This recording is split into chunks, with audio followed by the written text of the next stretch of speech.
Sir, Rama మందిరం పేరుతో బీజేపీకి ఒక్క సీటు కూడా రాదు అని చెప్పేసి ప్రశాంత్ కిషోర్ ఒక సంచలనమైన వ్యాఖ్య చేశారు. అసలు అంటే అంతగా చేయాల్సిన అవసరం ఏమొచ్చింది అంటారు? నిజంగానే రామ మందిరం పేరుతో రాదంటారా? అంటే రామ మందిరం పేరుతో ఓట్లు పడతాయి అనేది ఒక దశలో నడిచింది. అంటే ఓటర్ల కన్సాలిడేషన్ కోసం భారతీయ జనతా పార్టీకి ఉపయోగపడినటువంటి అనేక అంశాలలో రామమందిర నిర్మాణం కూడా ఒక అంశంగా ఉండింది. దీంతోపాటు అనేకం ఉన్నాయి.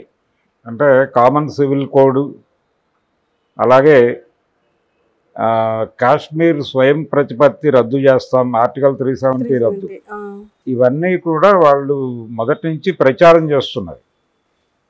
అంటే ఈ దేశంలో హిందువులకి తగిన స్థానం ఇవ్వడం లేదు కాంగ్రెస్ ప్రభుత్వం.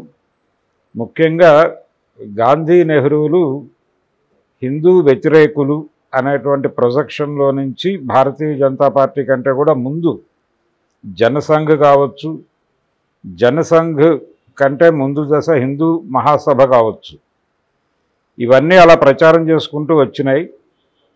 భారతీయ జనతా పార్టీకి అది ప్రారంభమైన తర్వాత, అంటే జనసంఘ్గా జనతా పార్టీలో చేరి భారతీయ జనతా పార్టీగా బయటకు వచ్చారు.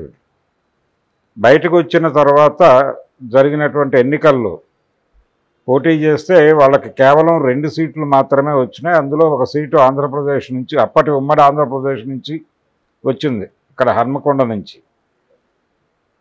నార్త్లో ఒక సీటు, సౌత్లో ఒక సీటు వచ్చినాయి అంతే భారతీయ జనతా పార్టీకి. ఆ 2 సీట్ల నుంచి వాళ్ళు ఈ రోజున 10 ఏళ్ల పాటు పార్లమెంటుని వదలకుండా మూడోసారి కూడా వస్తారా రారా అనే ఒక డోలాయమాన స్థితికి తీసుకెళ్ళి కాంగ్రెస్ పార్టీని పూర్తి స్థాయిలో నిర్వీర్యం చేసినటువంటి స్థితికి చేరుకోవటం వెనకాల దోహదపడినటువంటి అనేక అంశాల్లో రామ మందిరం కూడా ఒకటి. అంటే బాబ్రీ మసీదు, రామాలయాన్ని కూల్చి నిర్మించారు కాబట్టి హిందువుల ఆత్మగౌరవం, రాముడి జన్మస్థలంలో రామ మందిరాన్ని కూల్చేసినటువంటి ఆ చేదు అనుభవం నుంచి మనం అంటే వెనక్కి రావాలి, దాన్ని తుడిచేయాలి.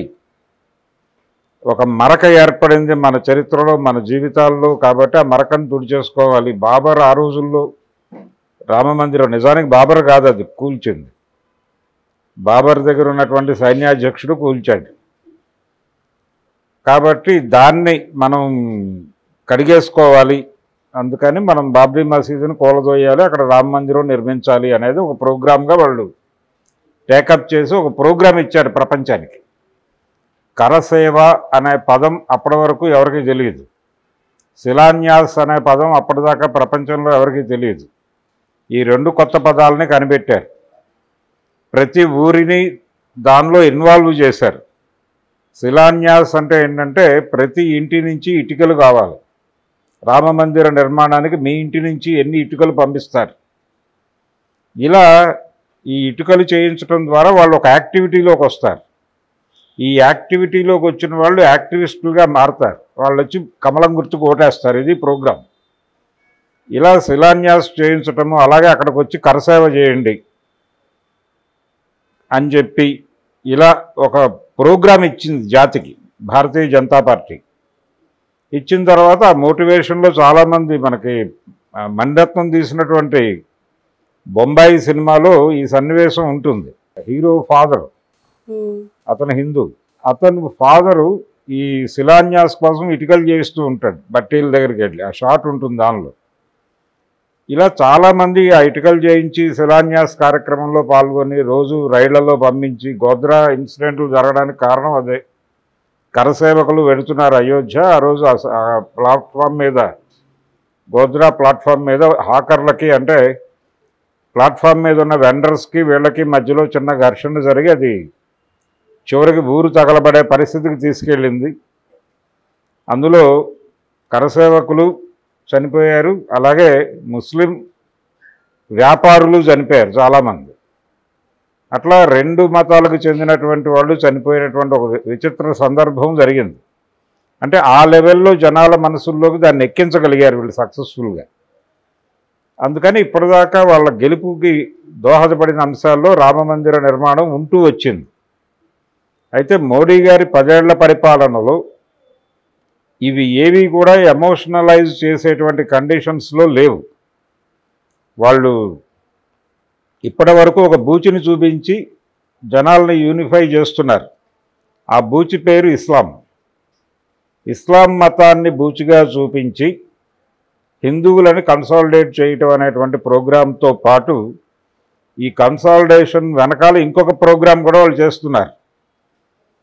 నిజానికి దేశంలో చాలా రాష్ట్రాల్లో ఉన్నటువంటి ప్రజలకి శత్రువులు ఎవరు అంటే చాలా స్పష్టంగా గుజరాతీ బనియాలు, రాజస్థానీ మార్వాడీలు. వాళ్ళు మొత్తం దేశంలో ఉన్న వ్యాపారాలన్నీ కబ్జా చేశారు. ఎవరిని కూడా వాళ్ళ వ్యాపారాలు వాళ్ళని చేసుకొనివ్వట్లేదు. అందరినీ వాళ్ళ దగ్గర సబ్ కాంట్రాక్టర్లుగాను గుమస్తాలుగాను మార్చేసుకున్నటువంటి ఒక విచిత్రమైన పరిస్థితి ఉంది. వ్యాపారం మీద వాళ్ళ కబ్జా జరుగుతోంది అన్ని ప్రాంతాల్లోనూ. దీని మీద వ్యతిరేకత ఉంది. ఇప్పుడు ఈ వ్యతిరేకత నుంచి ప్రజల మనసులు మళ్లించడానికి, ఈ వ్యతిరేకత కన్సాలిడేట్ కాకుండా చూడటానికి వాళ్ళు ఇస్లాం అనేటువంటి బూచిని చూపిస్తూ వచ్చారు.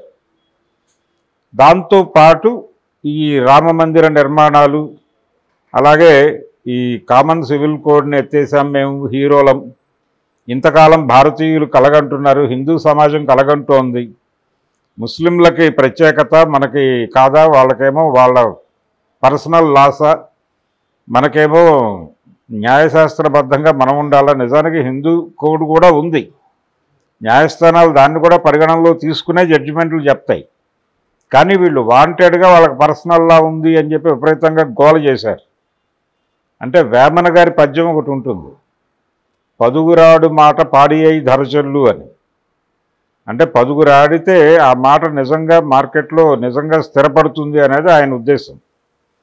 అయితే మనవాళ్ళు ముఖ్యంగా భారతీయ జనతా పార్టీ నమ్మిన సూత్రం ఏంటంటే, తను ఏదైతే మార్కెట్ని నమ్మించాలనుకుందో ఆ మాటని ముందే డిజైన్ చేసి దాన్ని 10 మందితో అనిపించటం. అంటే పాడి అయి ధర చెల్లాల్సినటువంటి మాట ఏదో డిసైడ్ చేసి దాన్ని పదుగురితో ఆడించేస్తే పని అయిపోతుంది అనే ప్రోగ్రాంలో భాగంగా వాళ్ళు ఈ దేశంలో ఇస్లాం శత్రువు అనేది 1930ల నుంచి 20ల నుంచే ప్రచారంలో పెట్టారు. హిందూ మహాసభ పేరుతో వాళ్ళు ఆ రోజు నుంచి చేస్తున్నది అదే. మహాత్మా గాంధీ మీద వాళ్ళ దాడిలో ప్రధానాంశం కూడా అదే. ఆయన హిందూగా పుట్టాడు, కానీ హిందువులు ఎలాగూ తమ కాంపౌండ్లో ఉంటారు, హిందూ ముస్లింలకు ఏకకాలంలో ఏకనాయకుడిగా వ్యవహరించాలని గాంధీ ప్రయత్నం చేస్తున్నాడు. ఆ ప్రయత్నంలో భాగంగా తను హిందూ కాబట్టి ఎలాగో హిందువులు తనతో ఉంటారు, కొత్తగా తన క్యాంపులో చేర్చుకోవాల్సింది ముస్లింలను కాబట్టి హిందువుల జేబుల్లో నుంచి బిస్కెట్లు తీసుకెళ్ళి వాళ్ళకి వేస్తున్నాడు, వేసి వాళ్ళని తన కాంపౌండ్లోకి రప్పిస్తున్నాడు. అందుకని గాంధీని నిర్మూలించాలనేది ఒక ప్రోగ్రాం, ఒక ఎజెండా సెట్ అయింది వాళ్ళకి. దానికి తోడు మహాత్మా గాంధీ తాలూకా అంటే ఆయన వ్యక్తిగతమైనటువంటి ప్రవర్తనకు సంబంధించి దాన్ని ధార్మిక కోణంలో అంచనాలు కట్టినటువంటి కొంతమంది ఆయన్ని చంపేయాలని నిర్ణయం తీసుకోవటం, ప్రధానంగా గాడ్సే గారి కుటుంబ వ్యవహారంగా జరిగింది అది.